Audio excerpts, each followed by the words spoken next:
নমস্কার বন্ধুরা, এর আগের ভিডিওতে আমরা বাংলা বানানের ওই মূর্ধন্য কোথায় ব্যবহৃত হয় সেই বিষয়ে আলোচনা করছিলাম, কিন্তু সেটা পুরোপুরি শেষ হয়নি। সেটার পরবর্তী অংশটা এই ভিডিওতে আলোচিত হবে।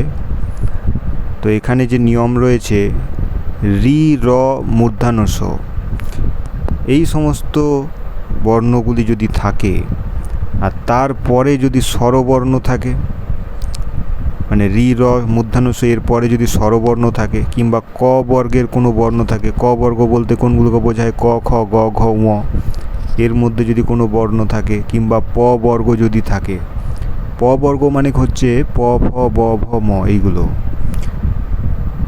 আর তাছাড়া যদি অন্তস্থ জ ব হ অনুস্বার এই সমস্তগুলো যদি থাকে, তাহলে সেই ক্ষেত্রে মূর্ধন্যের ব্যবহার হয়।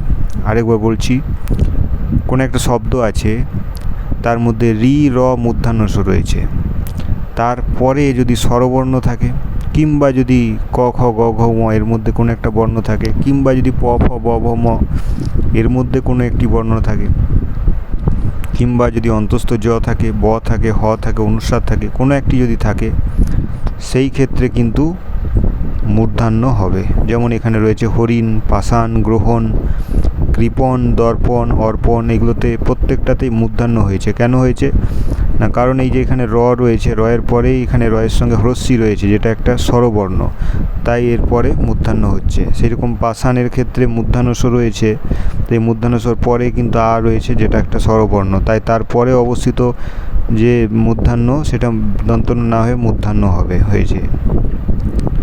গ্রহণের ক্ষেত্র তাই, এখানে যেমন কৃপণ, কয় রি, এখানে যে রিটা রয়েছে সেই জন্য রি এর পরে এখানে রয়েছে প, প মানে হচ্ছে এই যে প বর্গ, প বর্গর মধ্যে পটা পড়ে, সেই জন্য তার পরের যে বর্ণটা সেটা দন্তন্য না হয়ে মূর্ধন্য হয়েছে। এখানেও দর্পণ, এখানেও প রয়েছে, এই যে রেফ, রেফ মানে র, র এর পরে আছে প, সেই জন্য তার পরেরটা মূর্ধন্য হয়েছে। অর্পণের ক্ষেত্রেও তাই। তো এই জিনিসটা মনে রাখতে হবে যে রি র মূর্ধন্য স, তারপরে ক বর্গ, প বর্গ বা স্বরবর্ণ বা অন্তস্থ জ ব হ অনুস্বার এগুলো থাকলে সেটা কিন্তু মূর্ধন্য হবে। আর যদি না থাকে, অন্য বর্ণ যদি থাকে, তাহলে কিন্তু সেক্ষেত্রে দন্তন্য হবে। যেমন এখানে আছে দর্শন, অর্চনা, রচনা, প্রার্থনা, এগুলোতে কি আছে, এটাতে যেমন রয়ের পরে তালবস্য আছে, তালবস্য কিন্তু এইগুলোর মধ্যে একটাও নয়, সেই জন্য দন্তন্য হয়েছে। অর্চনার ক্ষেত্রে চ আছে, সেই জন্য দন্তন্য হয়েছে। রচনাতেও তাই। প্রার্থনার ক্ষেত্রে থ আছে, এখানে থয়ের কিন্তু কোনো উল্লেখ নেই, সেই জন্য এখানেও দন্তন্য হয়েছে। এই নিয়মটা এই মূর্ধন্য ব্যবহারের ক্ষেত্রে ভালোভাবে মনে রাখতে হবে। এরপরে যেগুলো রয়েছে, যে পূর্ব, অপর, এই ধরনের শব্দের পরে যদি অন্য যুক্ত হয়, দিয়ে যদি সন্ধি হয়, সেই ক্ষেত্রে কিন্তু অন্য বানানে এই যে দন্তন্য আছে হয়ের সঙ্গে, সেইটা কিন্তু মূর্ধন্য হয়ে যায়। সেই জন্য এখানে যে পূর্বাহ্ন আছে, এখানে হয়ের নিচে মূর্ধন্য হয়েছে, হয়ে মূর্ধন্য হয়। অপরাহ্নর ক্ষেত্রেও তাই, এখানে হয়ের সঙ্গে মূর্ধন্য হয়ে গেছে। কেন হয়েছে, কারণ এই অন্য যোগ হয়েছে পূর্ব অপর এই শব্দর সঙ্গে, আর যখনই যুক্ত হবে তখন এই দন্তন্যটা মূর্ধন্য হয়ে যাবে। সেই রকম এখানে যে শব্দগুলো রয়েছে পর, পার, উত্তর, চান্দ্র, নার, এই পর, পার, উত্তর, চান্দ্র, নার এইগুলোর সঙ্গে যখন অয়ন যোগ হবে, তখন এই অয়নের দন্তন্যটা মূর্ধন্য হয়ে যাবে। যেমন পর যুক্ত অয়ন পরায়ণ, পার যুক্ত অয়ন পারায়ণ, সেই রকমভাবে উত্তরায়ণ, চন্দ্রায়ণ, নারায়ণ, এগুলোর প্রত্যেকটির ক্ষেত্রে দন্তন্যটা মূর্ধন্য হয়ে গেছে।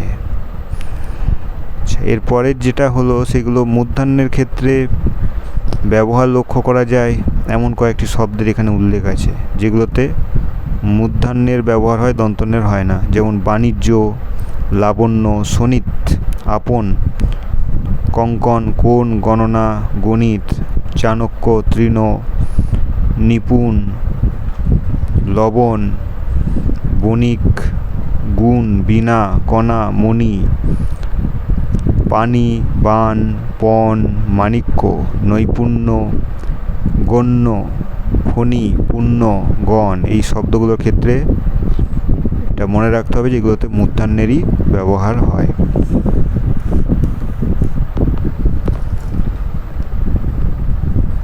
এরপরে যেটা হচ্ছে সেটা হচ্ছে মূর্ধন্য ষ-এর ব্যবহার।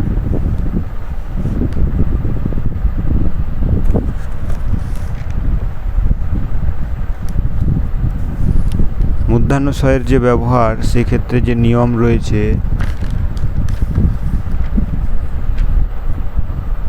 ঋকারের পর মূর্ধন্য ষ হয়। যেমন এখানে ঋষভ, ঋষি, এখানে রি এর পরে মূর্ধন্য ষ হচ্ছে। এটা মূর্ধন্য ষ ব্যবহারের একটা নিয়ম। এছাড়া আর যে নিয়ম রয়েছে, ট, ঠ এর আগের শীষ ধ্বনি মূর্ধন্য ষ হয়। যেমন নষ্ট, বেষ্টন, অনুষ্ঠান, সাষ্টাঙ্গ। এই যে নষ্ট,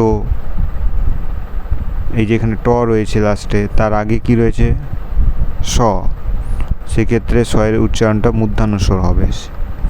বেষ্টনের ক্ষেত্রে ট এর আগে মূর্ধন্য ষ।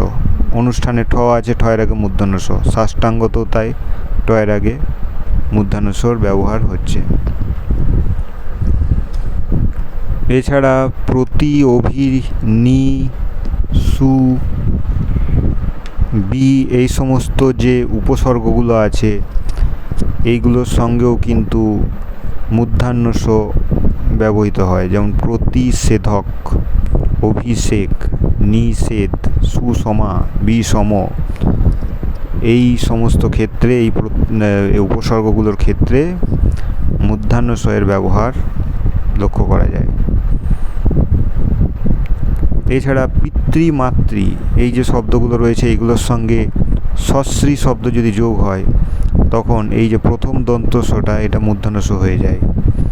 যেমন পিতৃশশা, এই যে এখানে দন্ত ষ-এ বফলা ছিল, এটা মূর্ধন্য ষ-এ বফলা হয়ে গেল। প্রথমটা হয়, দ্বিতীয়টা দন্ত ষ যেমন আছে সেরকমই থাকে। মাতৃশশা, এটা তো তাই। এরপর এমন কিছু শব্দ রয়েছে শব্দ ভাণ্ডারে যেগুলোতে মূর্ধন্য ষ-এর ব্যবহার লক্ষ্য করা যায়। সেগুলো কি কি? যেমন আষাঢ়, ঈষৎ, ঊষর, নিকষ, বিশেষণ, ভাষা, উষা, বিশেষ, ষোড়শ, বিষাণ, বিষ, মহিষ, মুষিক, প্রদোষ, প্রত্যুষ, ভূষণ, ভূষা, শেষ, বাষ্প, ভাষ্য, পোষ্য, মেষ, এইগুলোর ক্ষেত্রে মূর্ধন্য ষ-এর ব্যবহার হয়ে থাকে। এগুলো মনে রাখতে হবে। মূর্ধন্য ষ-এর পর বাংলা বানানের আরও একটি বিশেষ নিয়ম রয়েছে। বেশ কিছু বিদেশি শব্দ বাংলা শব্দ ভাণ্ডারে আছে, যেগুলোর মধ্যে রয়েছে আরবি, ফার্সি, তুর্কি, ইংরেজি, জার্মান, পর্তুগিজ, ফরাসি। এই সমস্ত বিদেশি শব্দগুলোর ক্ষেত্রে হ্রস্ব স্বরচিহ্ন ব্যবহার করাটাই বাঞ্ছনীয়। বিদেশি শব্দগুলো যেগুলো রয়েছে সেগুলোর ক্ষেত্রে আমাদেরকে সবসময় হ্রস্বই বা হ্রস্ব এইগুলোরই ব্যবহার করতে হবে। যেমন এখানে জার্মানি, হ্রস্বির ব্যবহার আছে। ইভ, এখানেও হ্রস্বই। গির্জা, তো এই নিয়মটা ভালোভাবে মনে রাখতে হবে। তো বন্ধুরা, এই ভিডিওটি এতটাই। এর পরের ভিডিওতে আবার নতুন একটা টপিক নিয়ে আলোচনা হবে। ভিডিওটি শেষ পর্যন্ত দেখার জন্য সকলকে ধন্যবাদ।